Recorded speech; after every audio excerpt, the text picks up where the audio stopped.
Hello, this is Lydia, the lifestyle coach. Excited about our interview today.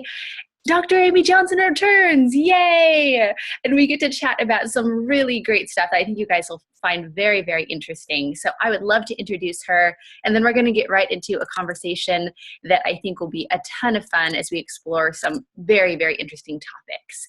So Dr. Amy Johnson is a master life coach who works with clients worldwide through coaching programs, workshops, and retreats. She's the author of Being Human, Essays on Thought Mares Bouncing Back, and Your True Nature, and the Little Book of Big Change, The No Willpower Approach to Breaking Any Habit.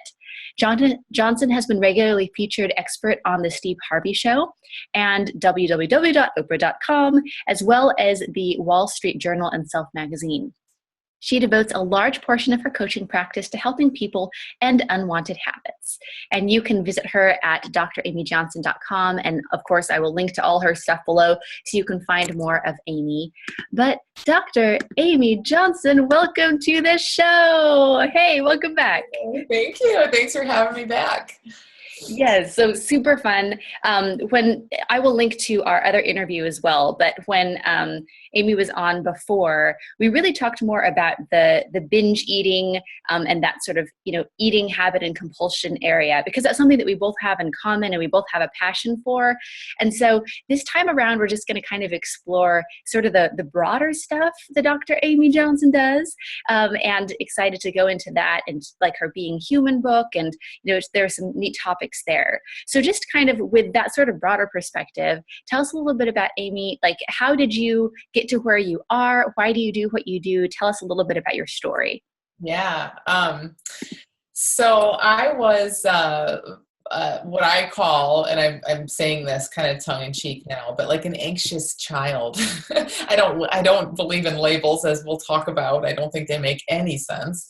But that's how I was labeled by myself and others as a kid. And I just, not like extremely so. I mean, I was fine. I had friends. I like got along in life and everything. But just kind of retreated into my head a lot and was one of these like more serious kids that just, just overthought things a lot and worried and tried to make sure everything was okay and everything was going to be okay. And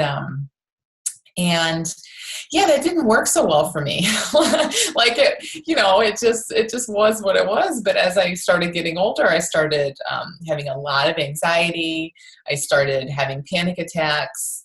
I had panic attacks when I was a kid. I didn't call them that, but I just would worry a lot about like my mom dying when she would leave and just all kinds of stuff. And then as I got older, the anxiety got worse and worse. And when I was in graduate school, I was basically afraid to leave my apartment for a couple years, like really severe anxiety. And then that got better, and then it turned into other habits and things. And so, that's basically why I do what I do, because I've just always been fascinated in, first of all, fixing myself. Like, I know it's not supposed to be this way, so why is it so darn hard? And yeah, what's going on? And then like fixing myself. And also, I think it was mostly selfish, mostly wanting to fix myself, but also, just really kind of knowing, like I knew things were supposed to feel easier and supposed to feel better. And I just wanted to kind of get to the bottom of why I didn't get that. Other people seemed to get that, and why didn't I get it? Love it. And tell me a little bit about going into, I love what you said, like, I knew that it wasn't supposed to be that way, or I knew that kind of wasn't my, true nature. Yeah. Tell us a little bit about what was it that sparked you to think that it wasn't supposed to be that way? Like, what sparked you to think that it was supposed to be different? And a little bit about your philosophy of what is our true nature and like as humans. Yeah, it's a good question. So, I think we all have this well of wisdom, insight, common sense, whatever we want to call it. When our minds settle down, we just know things, intuition, whatever we want to call it. It's all different words for the same thing, in my opinion. So I think what part of what told me it wasn't supposed to be this way was just my own intuition. Like even as a very anxious kid, in the back of my mind, there was no point when in the one hand, I would say, oh, this is how I'm wired. I always thought of it, even as a kid, I thought of it in terms of psychology, and like, this is how I'm wired and this is my psychology. And that looked like a real thing, which it doesn't anymore. And I'd love to talk about, but it looked like, okay, this is a thing and it's there. But at the same time, I still knew, okay, there's got to be something bigger than psychology. As a little kid, I remember thinking that. And I remember kind of having these memories of being a really little kid and feeling really free and light and happy. And then getting to be a little bit older of a kid and going into my head. Like I could almost remember that. So that, my own insight, I guess, and just seeing those memories, coupled with the fact that I also was, like I said, trying to fix myself and figure my parents out so that they could fix themselves. In my opinion, they needed it. So I was reading like Wayne Dyer. I was reading Marianne Williamson. Like I was reading this stuff from the time I was like 8 or 9. I mean, other kids were reading like fun books, and that was fun for me. Like I was reading that stuff. So, and really the whole Conversations with God books, like there's a whole, side of like spiritual stuff that as like a little kid I was reading. And so I did know that just resonated with me. So yeah, like what is our true nature? Like we're okay. We really, I always think of like true nature. I don't think there's a mistake that we use that word nature. Like as I talk to you, I can look over my computer and see this beautiful tree outside and like all these trees in my backyard. And, nature doesn't have a problem. It takes a human brain to worry, to feel anxious, to say there's a problem, to say there's something wrong. It's a human brain thing. And yes, we're all humans and we all have brains, and that's wonderful. But we're also part of nature. And our brains, when our brains kind of just quiet down, or when we're not focusing on what our brain does as if it's so powerful and it's like the end all be all. And if you are, it's okay, because we've been kind of taught that our society is all about the brain and the mind, and we're going to think our way through all of our problems. We're so intelligent. So, we've been pointed there. So we look there. It's not our fault. It's innocent. And the brain is wonderful. And there's a lot we can do by understanding how it works and getting that. But there's something bigger than the brain, like what's powering our brains right now. We're not. Our brain isn't powering itself. Like there's a bigger energy. What's making my tree turn into fall? Like what's changing, what's spinning the planets, what's changing the seasons, so whatever that energy is, I think is us as well. We're just part of nature. And we also happen to have brains. So we have a whole other range of experience as well.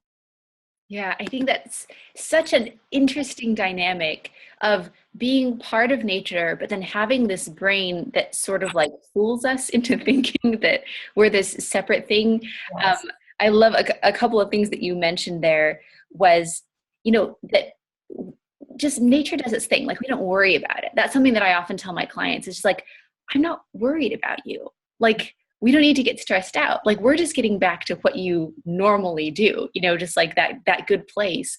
A lot of times we get caught up in this sort of thoughts of like, oh, well, I have to control my weight, or I have to figure out how to eat. It's like, well, do you have to control the beating of your heart or the breathing of your lungs? It's like, it's interesting how we've segmented some things as like, oh, that's something I have to be aware of, or oh, I have to figure out how to eat. Well, what did humans do for so many years before there was a Google search that told them the right way to eat? Like Right. We just did it, right? So it's interesting. Tell us, you wanted to talk a little bit about, I would love to as well, looking back at how we kind of get tricked into that, right? Like we have our brains that are thinking this, we're kind of part of this energy, we're part of nature, but then we kind of think our way into sort of an anxiety or a frenzy, or like feeling like we need to control these things. So speak a little bit to that. Like, how does that happen? How do we kind of like shift away from that? Tell us about that. Yeah. So I think intuitively, again, we know, and as little kids, we're more in that in that realm of just being in nature. Like we're just part of nature. We're just part of life, right? And of course we have a me, little kids even, we see it develop. If you have children around 1.5, 2, everything's me and mine, and they're kind of learning that. But that's sort of where you see like, it's kind of separate off and get more into our thinking and stuff. But even then, they don't cling to that the way that we learn to as adults. Like they're just sort of like, they're just in life. And so that's possible for all of us. That doesn't expire. It has nothing really to do with being a kid. It's just that as we get older, I think usually something happens that kind of scares us, and we decide, well, we're going to figure this out. I'm going to prevent this from happening again, or I'm going to figure out why my parents are so crazy, or whatever it is. And we go to our intellect to figure that out. And again, that's reinforced and encouraged by society. So we always have that clear, healthy, resilient place in us that we used to live in all the time, or most of the time. And we also have the ability to think. We're constantly thinking. And it just becomes a bit of a shift. It's almost like, I call it like an identity crisis. It's like when we're little, we just think we're all part of the world and everything's fine. And then we get this whole concept, just thoughts about me and mine and who I am and all of that. And then as that gets louder and louder, and as we pay more and more attention to it, it gets louder and louder.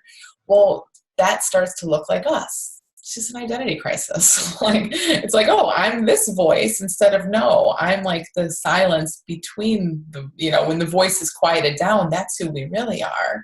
But we start to think we're the voice. So, I forget what your question was, what got me on that, but so we get caught up in that. Oh, okay. Like how habits and all that stuff develop. So we start just listening to that voice so much and thinking it's us. And think about that voice, like you said, it's controlling. It wants to figure everything out. Like it's very different from the content that comes up when we're just in life. We're just hanging out. It's like linear, logical, I'm me and I'm special. I need to figure all this. I need to know how to eat so I can maintain the way that I think I should be. It's just layer after layer after layer of thought and opinion and concept that aren't true. They are not objectively true. They just aren't. It's our personal spin on things. It's just our opinions. But then we kind of get so caught up in this big ball of opinion, and we think that's us, that we go around, trying to control life and control ourselves and control our experience, and losing sight of the fact that, like you said, we don't need to do that. We have something natural that kind of moves us through life, our own common sense, wisdom, intuition, that's always there. Beautiful. And how would you say that shifting towards that, like that perspective of I'm more part of something, or away from kind of that identity crisis, what are some things that can help guide people toward that sort of insight or that sort of understanding? And also on that side, how do we do that? And then what are sort of the benefits of that? How is that human experience different from that I have to control things, I have to figure things out, I need to fix things? Yeah. Well, it's totally different. And it's not. Okay. So it's a bit of a parallel. We're still human. We're never going to stop thinking. And we're never going to be completely free of believing that our thinking is us. That, I think that is just human, because the thing is, when our minds are constantly talking, all of that thought, first, we've been identifying with it as us for so long. But second, it's not a crappy movie. It is well made. So that thought comes up and it informs our senses even. So, we see what we think first, and then we see. We think first, and then we smell, and then we taste. And, it's such a amazing movie in our heads. It's such a well-made special effects. We feel it emotionally, we feel it physically. It looks like it's coming from outside, happening to us. It's just a big illusion, a big inner illusion, how our experience is, but it is our own thinking. It's our own mind projecting this to us, but in a really great way. So as we see more about that, like, so, we're never going to be completely free of that. I don't know anyone who ever is. Even the most enlightened people, I think, still have moments of getting really caught up in their thinking, or they think it's coming from outside of that, like it's never like we leave it behind, but we can leave it more behind, and we can have insight, like you said. And it's kind of similar to, I think, a lot of like in mindfulness and stuff, like what tends to happen is, that's all going on, but it's just like a millimeter further away. And then it's maybe like, I don't know my metrics, but then eventually it's like an inch away. And then it's like 6 inches away. And then it's like, oh, I noticed that. So, like, I don't know, we just notice our mind taking us in a direction, but we are kind of connected with the real us a little bit too, because we can notice our mind in that way. So that the experience of life is awesome. Like it's not perfect. We still have bad moments, of course, but there's almost a spaciousness. That's kind of the best way I like to describe it. There's like a spaciousness in our heads where we notice those insecure thoughts, habits, all that stuff coming up, but it's not such a convincing movie anymore. It's almost like on the screen over here. Yeah, I love that. That concept in mindfulness of like being the observer, I feel like, it captures that, is like, you still have all the same thoughts. Like a lot of people will have this idea of like, well, what do I need to do to get rid of this voice in my head? Right. But it's like, you know what, just love it, because it's the voice in your head. Like it is a part of you. It's a part of this experience, but not being so like swept up into it. Just like you said, that observer place. I love how you talked about it as kind of like, okay, you've got this much and then this much and then this much space. I think a lot of times we seek to like, okay, how can I just like switch the light off or switch the light on and just have it all.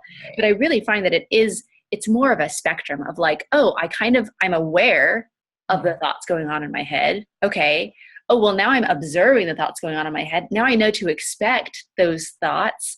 Okay. Now I'm watching myself observing the thoughts, it's like back and back. So when you said getting back in touch with like the real us, like Amy, what is your philosophy on like, what is the real us? I know that's kind of like this big philosophical question, but like, what is your opinion about what is the real us? What is a person?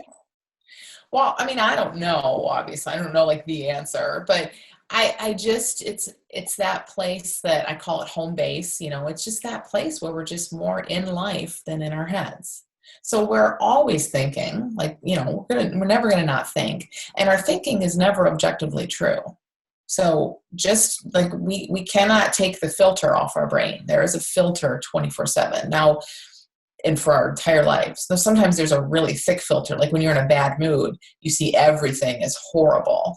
So, and sometimes when you're in a nice mood or you're just, it's just a normal day, the filter's a little thinner. But everything's contaminated to some extent by our brain. Like we don't see life as it is. So that's never going to like really go away. But I think it's a place of ease and resilience and just being a little more connected to that, like a different quality of thought, like what we might call common sense or intuition, where we're just in life, like we're just being informed and moved along by something bigger, and I know people will have a lot of thinking about that, and that can sound like it's so mysterious or like, well, how do I do that? And, it's so commonplace. We're all doing it all the time. Like we're going to go eat lunch after this call. Like if you have to go to the bathroom, you're just going to find yourself walking to the bathroom. Like if, my dog like comes over, I'm just going to find myself petting him. I don't have to think about that stuff. And so it's that simple. Like there is something that just sort of runs us. And I think when we're there, we're kind of more at us, like kind of the underlying us. And then we can get off into our heads, and that's okay too. That's part of us, but it's different. Yeah, beautiful. I know that Dan Gilbert, who researches, just happiness stuff and kind of the fallacies that we get into thinking we know what will make us happy. Mm-hmm. I was just listening to a study this morning about how, they did this big long-term, like lots and lots of people, and they had this little app where they just kind of measured people's happiness and what they were doing. And the biggest factor of it didn't matter what they were doing. The biggest factor of happiness was, were they engaged with what they were doing? So they could be washing the dishes, but if they were just thinking of washing the dishes, their happiness was much higher. They could be washing those same dishes, but if their thinking was somewhere else, they were less happy. So I think that's so interesting, kind of that idea of when you're in the present moment, when you kind of just let your life be happening and you're in that experience, that seems to be a big factor of happiness and satisfaction as well, which I think is really interesting. Definitely. Yeah. And I love, even with emotions and stuff, like one of the things that's been so life-changing for me is kind of knowing that our feelings, our habits, our thoughts, all of that, they just have a natural flow to them. So this voice is always talking, but it doesn't get stuck. Like, it works, it keeps flowing. And I know we all have the experience of it getting stuck because we hear something we don't like and we freak out about it. So, it's like we take it very personally and we try to make it go away, or make it, like you said about your clients, like make it be, how do I shut you up? Well, that's putting so much attention on it that we have to keep it alive in order to try to shut it up. Like, we're just getting in the way. We're nature. Like, nature has a flow. You can try to change nature, but it's not going to work very well. If you want nature to change, you just leave it alone. Quit interfering. And that's the same with us and our experience. So I think, so for me, like, something just like seeing, I just don't really care how I feel that much. Like, it's a really different thing than I think all of this, and there's nothing wrong. Like, I think positive psychology and all that stuff is great. It's all, trying to give us a better experience of life. But I know, like, myself, for sure, like, I could take that and make it like my new mission. Like, I'm supposed to always be happy, or like I should be here, or this is what life should feel like. I think that's a big lie. Like, it's a huge lie. And it doesn't help us. Like, it makes us worse, because it makes our experience worse, because now we're in there trying to manipulate things. So now, compared to like 10 years ago or something, if I'm just having a bad day or feeling anxious or anything, I just don't really care. It doesn't feel personal. It doesn't feel like a problem. It doesn't feel like anything I need to do anything about, because I know there's a natural flow to it and I know it's going to change. And when we think about, like, we talk about habits and binge eating and all kinds of things like that, I mean, it's such an amazing thing in that regard, because it's like, oh, well, I'm really caught up here, or I'm really obsessed with this, or I'm really feeling this urge. Whatever. I feel this often. It's not a big deal. It's going to change. There's something I need to do. And if I get in there and try to think about it differently, that's fine. It's well-meaning, but it kind of just interferes. It's like, if you have a river that's already flowing, why do we need to jump in the middle of the river and try to stop it? You're just going to slow it down rather than just let it flow. Yeah, it's actually one of the things that I tried back before, I found the principles that, I know that you and I have a lot of overlap in what we teach there. And that has worked for both of us. But back in like I've got to figure this out, before I had really that answer that helped me, overcome binge eating, bulimia, that sort of thing. One of the things that I tried was I wanted to track my emotions, and I was trying to track all my emotions so I could figure out how they worked in with my eating disorder and blah, blah, right? Yeah. Like that sort of panicky, like, in that experience that isn't as pleasant. It didn't do anything for my binge eating, of course, but I just thought it was very interesting to see, one thing that I say is, the best way to change how you feel is to just wait. Just wait. Like, everything changes. We don't have to do anything. And I thought it was so interesting how over time it's like, things feel bad. You're in a bad mood. Things seem down. And it just feels like that's the way that life is and has been for a long time. Yeah. And then if you just wait like a day or a minute or whatever it is, like, things seem happy. And like, you know what? Things have been okay for a while, right? We tend to kind of like project in our past and our future that however we feel right now is the way it's been. But when you look at it, it's constantly changing. Everything is just constantly changing without us doing anything. So. And too, yeah, that's so great. I mean, like we say a lot of like do nothing. And that's a hard thing for people to hear. It's so ironic because Yeah. it's like, I'm telling you, there's no job for you. Like you have no responsibility. There's nothing you must do. And then everybody's like, well, how do I do nothing? Like, what are the steps to doing nothing? You know? Yeah, give me the 5 steps to be able to do nothing, and I'll do it all perfectly. Yeah, I mean, we're just so used to being told what to do. That's the thing, you know. We're so used to being redirected back into our heads and being told to think our way through things and being told what to do. So you tell a kid do nothing, and they have no problem. That's fine by them.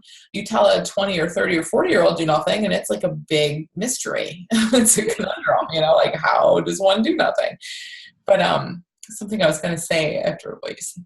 About kind of, yeah, being able to just know that all of that passes. So the best thing to do is wait, like you said. And also, I think what's cool is seeing that it's not personal, you know, that like it isn't, we're not feeling a certain way because of something we did wrong or because of who we are or because of something that happened out in the world. We're just feeling the story that our mind is projecting to us. It doesn't really even have anything to do with us. And especially us in the bigger sense of us. Like, you know, I mean, we're just like this little ball of perfection and then there's just a bunch of thought hanging out over it.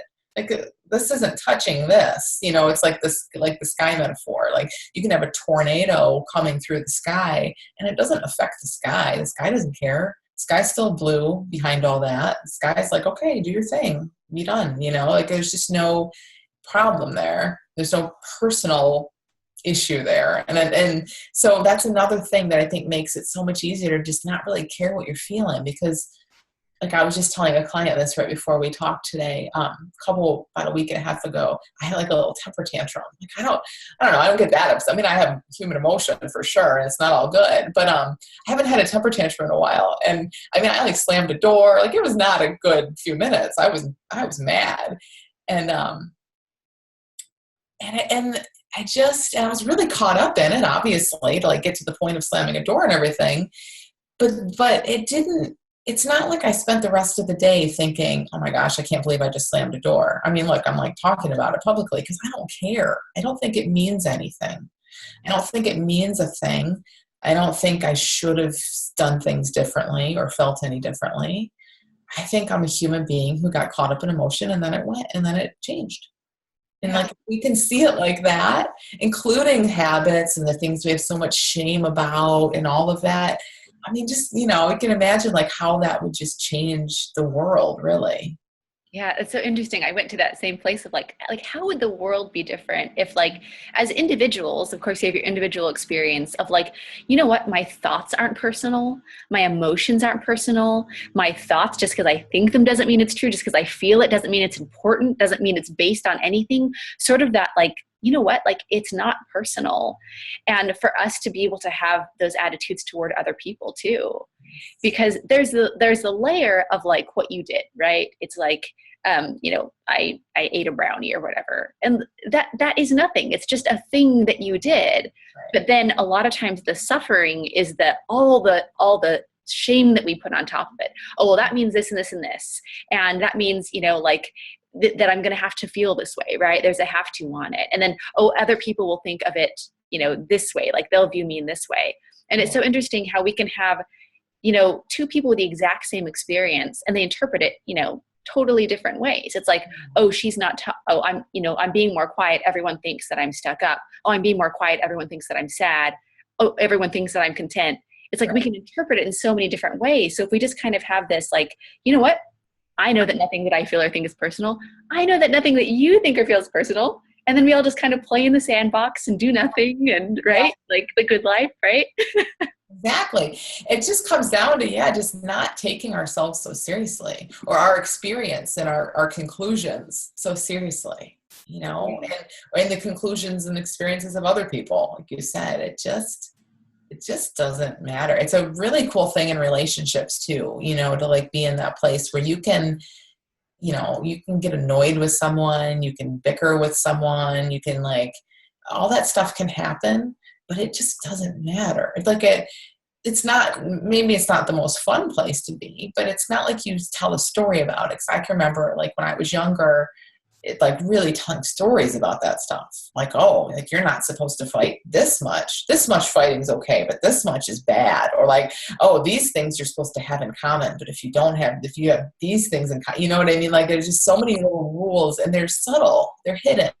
We don't realize we're making everything up, making up all these rules and expectations. And to just be able to be like, my husband, like I just kind of like hanging out with him. And sometimes he gets on my last nerve. And sometimes I tell him, and it doesn't matter. It doesn't affect like our core relationship. It's just how we're feeling in the moment, and yeah, so it would change the world.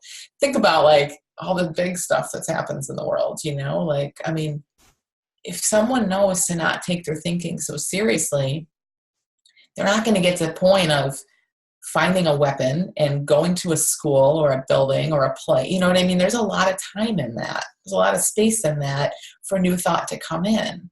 But I think why it doesn't, and it does, I'm sure, but why we keep pushing it away is because we don't understand this. We think, no, I'm mad and this is going to make it better, or whatever that thinking is. I'm mad and they did this to me. And it just doesn't work that way. So I just think everything could be changed if people knew this. Yeah, absolutely. And I feel like there's so much judgment on not taking our thinking seriously. Like, oh, well, you have to, take it seriously. So much suffering is that, oh, well, I'm not supposed to think that.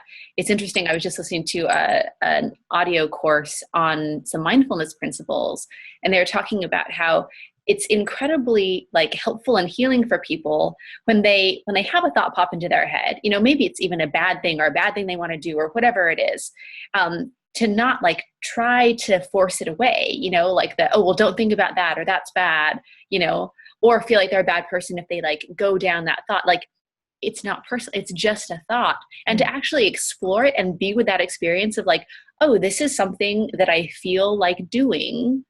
And it doesn't mean that it's personal. It just means that I'm just going to like feel what it feels like to do it. And the need to act on that, like the compulsion of, well, now I think it, now I have to do it, really goes down, because no, you're okay with where you're at. I think just that surprising third option, like we're kind of talking about, you don't have to believe your thoughts. You don't have to believe, your emotions.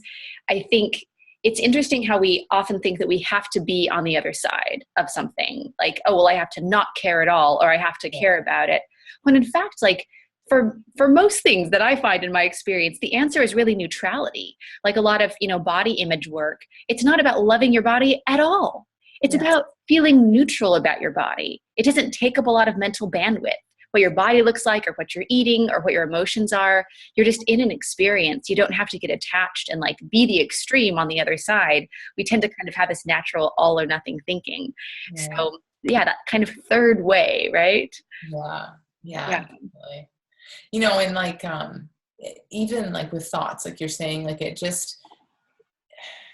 they're not even ours. Part of that, I think, is like, oh, I feel like, even as you're saying it just is coming, like, and that's how people talk, all of us, right? Like, I feel this way, or I feel that way. And sometimes I'll just say to people, like, I don't think you do. Like, I kind of have this image of it. It's just like our mind, our brain just goes in a direction. It's just a computer. It just runs the same files over and over again. So just because your brain's going in a direction, that's just a habit. That's just a mental habit. That doesn't mean you feel that way. But what we're used to doing is something shows up in our experience and we own it. Oh, this is about me. It's mine. I must think this. So like all the time people will say things like, I'm sure you hear this all the time too, like, oh, I'm just so obsessed with losing weight, or I'm so obsessed with this or that, or this, I wish this wasn't so important to me. And yet it's a thought that I know they've been grappling with for years. And it's like, well, what if that's not so important to you? What if it's just like that program in your brain's running? And that's just so cool too. Like our thoughts aren't ours. They're not personal. They're not ours. We didn't put them there. We can think stuff on purpose for a short period of time, but 99% of our thoughts just show up in our experience. So it gets back to, like you said, let's just play. Let's just play with each other, because it just doesn't mean so much. Yeah, we're just all hanging out. An exercise that I like to do with my clients when they kind of get in this place of like, oh, well, this, I've just been thinking about this. We kind of are in a place where, people think that they have control over all their thoughts and that, oh, well, how do I stop thinking about this? And they'll just say, okay, listen to me. All right, they're listening. Dancing polar bear. And I'm like, what's in your head? They're like, a dancing polar bear. I'm like, totally against your will.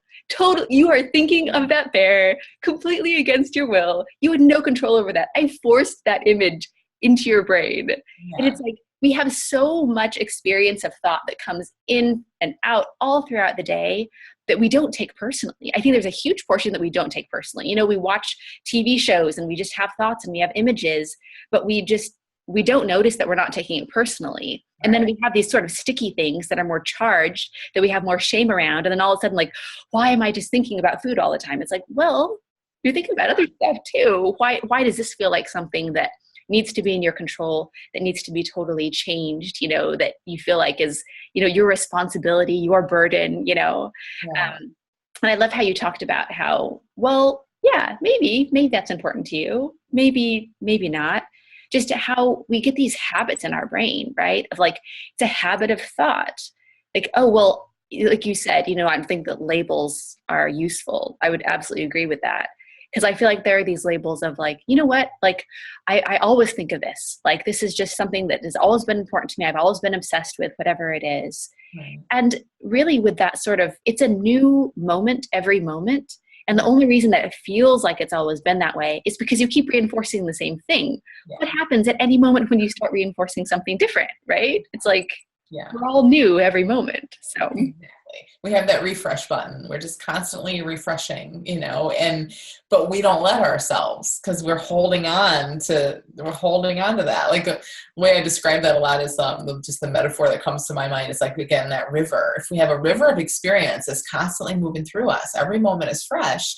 But we get in the river with a bucket and we grab a bucket of water and then we're like, look at my experience. I ate a brownie. Like, look at my experience. You know, it's like, well, okay, just drop the bucket and go on to the next moment. But no, we've carried this bucket for decades with us, you know?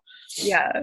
And this is what, you know, this bucket of experience means, you know, it's like, I ate a brownie and it means so much because I am a person who has no control. Right. And I am a person who it's a bad thing to eat brownies. And it's like, you know what? Your neighbor who doesn't have a sort of identity around food ate a brownie yesterday too.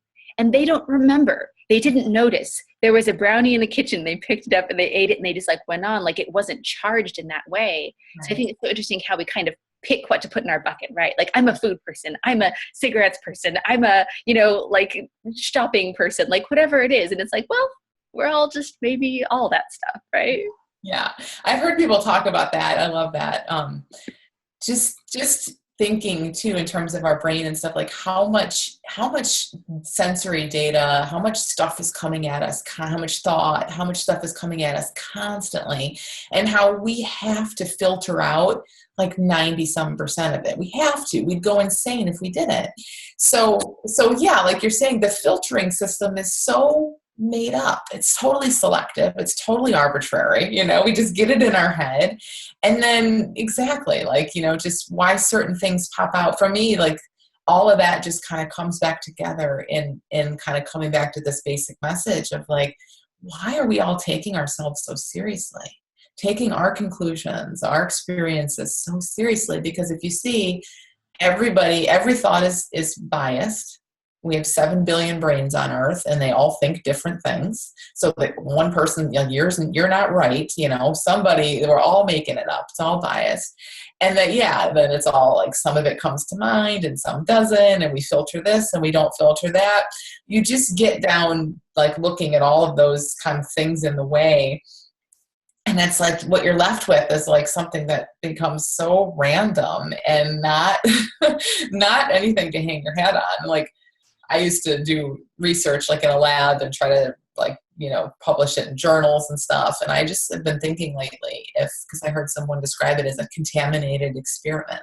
Every thought we have, it's like a contaminated experiment. No one would publish that. Yet we base our lives around it. You know, this stuff no one would accept it out in the bigger world, but we base our life around it. It's kind of crazy. Yeah, that is so true and so interesting. And we hold it, you know, of such importance. And I think it's so interesting to learn more about how, like you said, you know, our brains filter out most experience. Like, you know, I didn't know that before I learned that. You know what I mean? Like there are so many things that we don't understand kind of about how our brains work and our process of thinking, where before we have that understanding, like, we just believe it because we never thought not to. We don't know what we don't know. Like, the reticular activating system, like essentially like your brain will find whatever it's looking for. Like if you do, have something that your husband is doing that's getting on your nerves, like, well, now your mind is bringing, all the experiences of all the times he's ever gotten your nerves.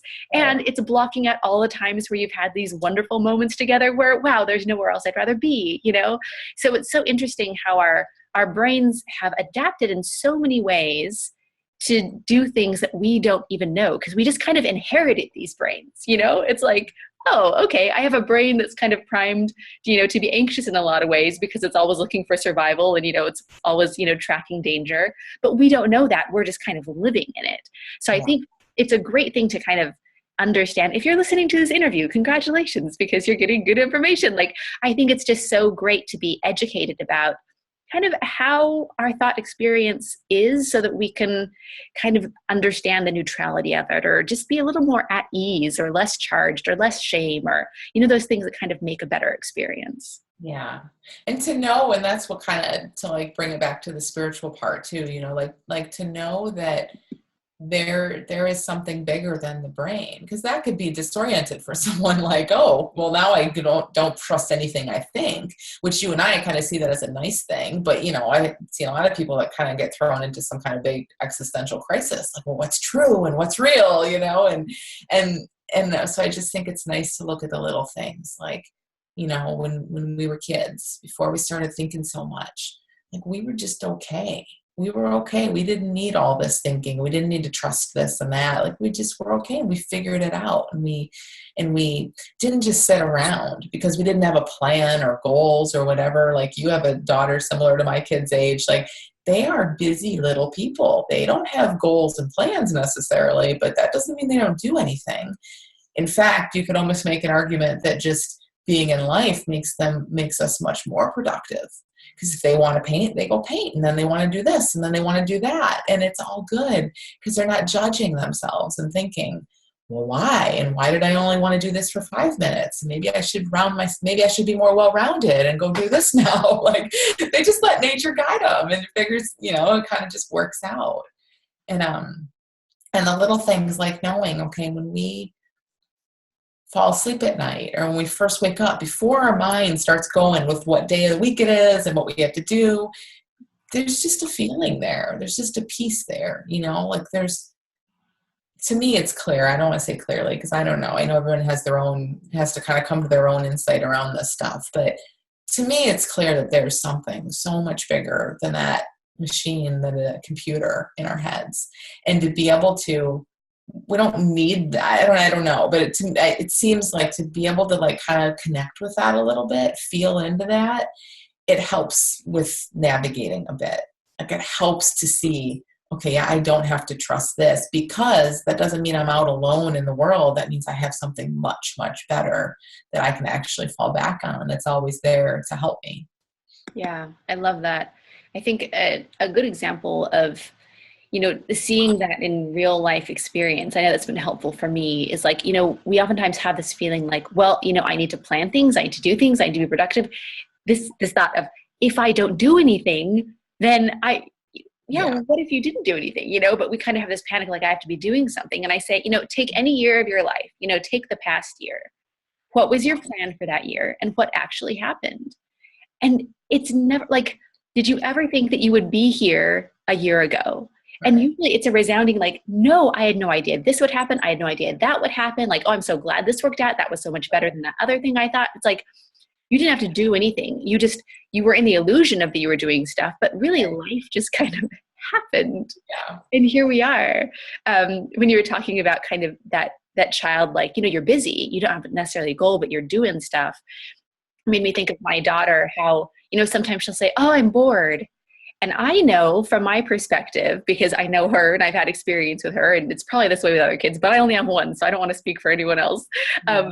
But I know with her, like, if she's bored, all I have to do is not give her anything to do. Because in about 3 minutes, she's not bored anymore. Like she finds something that she's engaged in, that she's enjoying.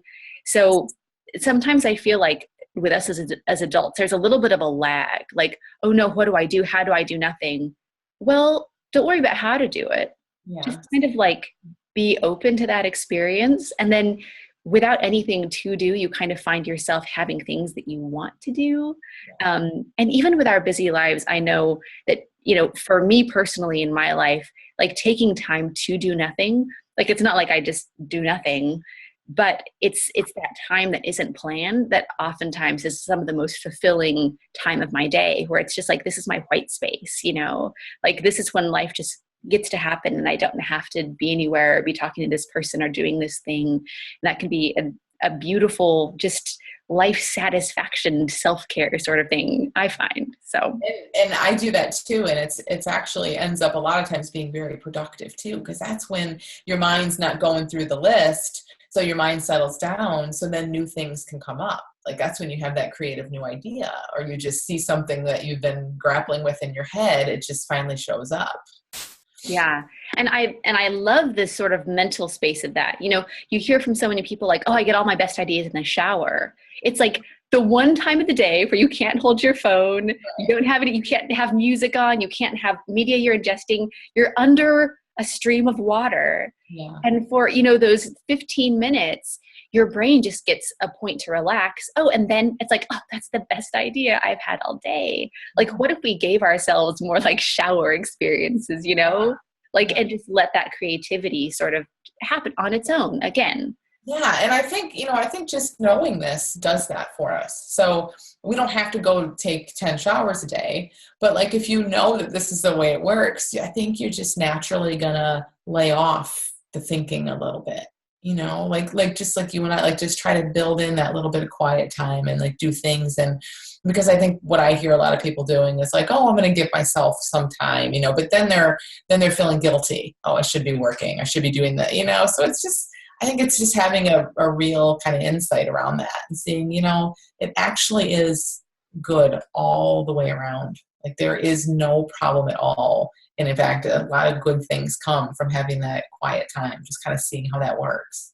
Yeah, beautiful. I know that every sort of nation and culture has their different issues, but just from what I observed, we were in Italy for about 5 weeks this summer, and it was just a beautiful time. And just one thing that I observed is just like people just take like breaks in the middle of the day, like long breaks, like, oh, this restaurant isn't open for the next 3 hours because everyone is just not there. And there's no like, these are the established times. It's like, oh no, they just, I guess we'll go somewhere else because they're closed. And then, in the evening, lots of, the little old Italian men, they're just sitting on chairs outside and they're just sitting. Sometimes they're talking to somebody else, but a lot of times they're just there. Mm-hmm. And I feel like we don't see that as much in the United States, of just people just kind of around, like having their human experience. And I just feel like there's so much value in that. Yeah, me too. So maybe a few things to just, kind of takeaways from this conversation today is this idea of like, we don't need to believe or like take personally our thoughts or our experiences, and just kind of being okay with that white space. I think that, like you were talking about, how would the world be different? How would the world change if we didn't take these things personally? And I think if we put more value on that quiet time, on that open space, because I feel like we have such a like, well, if I'm not doing something actively right now that's going towards something that's eventually going to make money, you know what I mean? Like we have all these sorts of measures of value on the things that we do in our life, and, putting value on the really experience, like the human experience of just being there, Yeah. And just knowing, and that's easier to do again, like the more we know how this works, that actually things happen. Like I love what you said about the plans for the year. It's such an illusion of control we have. We think because we have plans and we're thinking like we think it matters, but it doesn't. Stuff happens like so much life just happens. So the more we're able to know that that's, we're part of nature, and just like in nature, there's an energy there. There's a movement.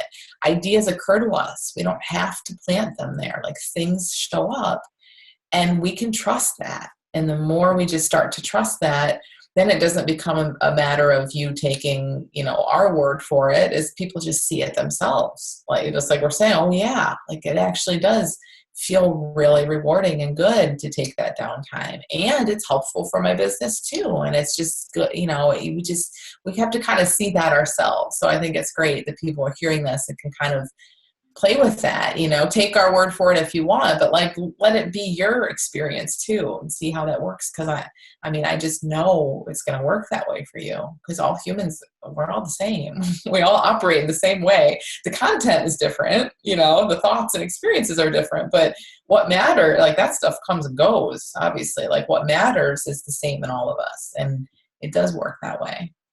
Yeah, I love that. And like you were saying, like this is, kind of maybe the more spiritual like ideas of, kind of what we do as coaches and as leaders and as teachers, all those sorts of things. It's like there are lots of different aspects to it, and kind of exploring more of the just like, hey, this is the human experience, just kind of how we're all connected and nothing's very personal, and we're just kind of, in this, and we don't have to control too much. I think that's a really fun and important perspective to look at it from. And I'm so excited that we got to chat about it. And thank you so much for being on. Anything else that's kind of on your mind that you feel like we're missing from kind of this experience today being complete? Or do you feel like it's complete now? I feel like it's good. Like one thing I do want to mention. So, just again, when we're trying to see new thought or like solve a problem or get over a habit or something like that, and this may be obvious in what we talked about, but I think, the place we always like kind of look is like what we're like our experience, our thoughts, our feelings, our behaviors. And like we said, we try to manipulate and change those, or try to even like think differently or feel differently. And I guess I just, again, in like the bigger spiritual picture of things, like want to point people toward before that stuff. So there's something, again, before the brain. There's something before a thought takes shape, before a feeling takes shape, which aren't ours. They just show up in our experience. But before that, like get curious about what that is. Like where does this stuff come from? How is it that it's always been coming? That we always have new thoughts showing up in our heads? How is it that the planets have always been spinning for as long as we know? Like, really get curious about that stuff, and not get so caught up in like the output, the temporary manifestation. Like I have this thought or that brownie or this thing, and because that's where we look. But if we just I just always want to take people's shoulders and like, no, it's actually over here. So look toward that. And I know that's vague because we don't know what that is, but it's like this formless, it's before all this stuff. And I think, I just know that's where we have insights and we'll see new things. Yeah, I love that. I'm so glad that we didn't miss that, because I feel like that's such a great way to just kind of cap off this conversation. And I love that you mentioned about like, being curious. I think that's just a great perspective on life in general, just being curious without the need to solve it, without the like, oh, Amy's telling me to be curious, so I have to figure it out. The point isn't to figure it out. The point is just looking in that direction. And I love just that perspective and, kind of redirecting to that place. So yeah, thank you so much for all of your comments and wisdom. And thank you for being on. Do you have any sort of like upcoming programs or, anything that you wanted to mention, like while people are, watching and, hearing about you?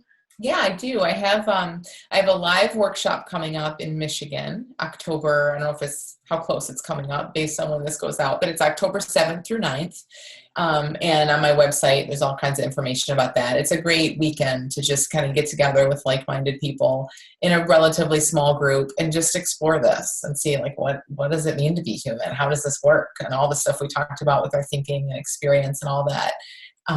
And it's nice to kind of go away from your home and just get in a nice little container of like a retreat and look at that. So that's what that weekend is. I also have a course coming up called Break Your Habit that I run each year at this time based on my book, The Little Book of Big Change. So yeah, you can check out the website for more on that too. Beautiful. And there will be links to Amy's website in the show notes. So go ahead and check that out. And just love the information that you put out there and what you're doing. And thank you for being the voice that you are in the world and for being on, returning. That's always a good thing, right? If you're coming back, like it's a good thing. So thank you so much.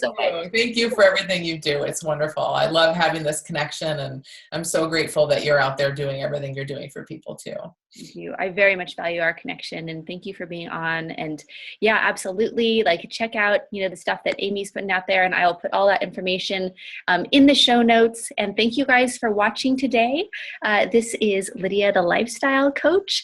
You can get your free ebook of how to stop binge eating and be successful at everything else on my website, www.lydiawenti.com, and weekly videos at lydiavideo.com every Monday. And please let us know, comment below the questions and the thoughts that came up for you as you are watching this. Would love to be hearing your feedback as well, and for you to be part of the conversation, and appreciate your time today and for being here. And this is Lydia and Amy signing off. Mwah.